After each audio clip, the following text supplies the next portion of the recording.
সামরিক বিশ্লেষকরা এগুলোকে বিমানবাহী রণতরীর জন্য বড় হুমকি বলে মনে করেন। বর্তমানে ইউএসএস আব্রাহাম লিঙ্কন ও ইউএসএস জেরাল্ড আর ফোর্ড এই ক্ষেপণাস্ত্রের আঘাতের পরিসরের মধ্যেই অবস্থান করছে। তবে যুক্তরাষ্ট্র ও ইসরায়েল নিষ্ক্রিয় নয়, তারা পাল্টা অভিযান চালাচ্ছে।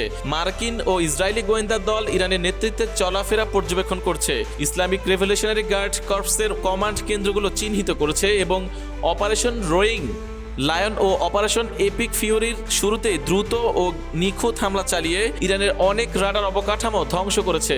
এতে স্পষ্ট হয়েছে যে তেহরানের প্রতিরক্ষা সমন্বয় কতটা ভঙ্গুর।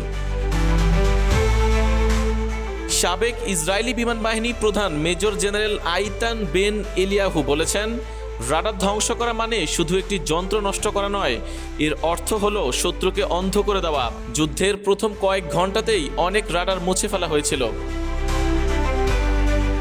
তবে ইরানের ইসলামী বিপ্লবী গার্ড বাহিনীর মুখপাত্র আলী মোহাম্মদ নাইনি দাবি করেছেন, তারা অঞ্চল জুড়ে প্রায় 10টি উন্নত মার্কিন রাডার ধ্বংস করেছে। এই দাবি আংশিক সত্য হলেও বোঝা যায় কিভাবে ইরানি ক্ষেপণাস্ত্র ইসরায়েল উপসাগরীয় শহর এবং অন্যান্য স্থানে পৌঁছাতে পেরেছে।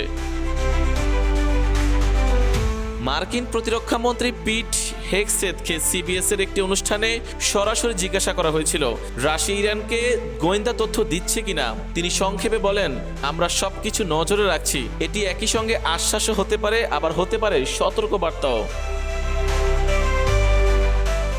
দশকের পর দশক ধরে উপসাগরীয় অঞ্চল ছিল যুক্তরাষ্ট্র ও ইসরায়েলের প্রযুক্তিগত আধিপত্যের ক্ষেত্র। সেই আধিপত্য পুরোপুরি হারিয়ে যায়নি, কিন্তু চীনের সামরিক প্রযুক্তি সরবরাহ এবং রাশিয়ার গোয়েন্দা সহায়তার কারণে তা ধীরে ধীরে ক্ষয় হয়েছে। এক জ্যেষ্ঠ মার্কিন সামরিক কর্মকর্তা সম্প্রতি স্বীকার করেছেন, এখন সংকেতেই নতুন বুলেট। যে তড়িৎ চৌম্বক বর্ণালী নিয়ন্ত্রণ করে সেই যুদ্ধ নিয়ন্ত্রণ করে।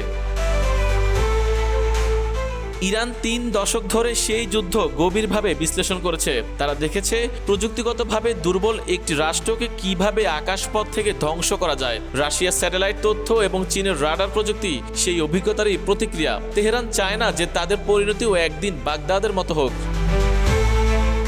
এর পেছনে আরো বড় কৌশলগত হিসাব রয়েছে। চীন এই সংঘাতকে বাস্তব যুদ্ধের একটি পরীক্ষাগার হিসেবে দেখছে। যদি কোনোদিন CM-302 ক্ষেপণাস্ত্র যুক্তরাষ্ট্রের কোনো বিমানবাহী রণতরীর দিকে ছোড়া হয়, তাহলে সেই লড়াই থেকে পাওয়া তথ্য চীনের সামরিক পরিকল্পনাকারীরা গভীরভাবে বিশ্লেষণ করবে। তাদের প্রধান লক্ষ্য একটি সম্ভাব্য সংঘাত, আর সেটি হলো তাইওয়ান।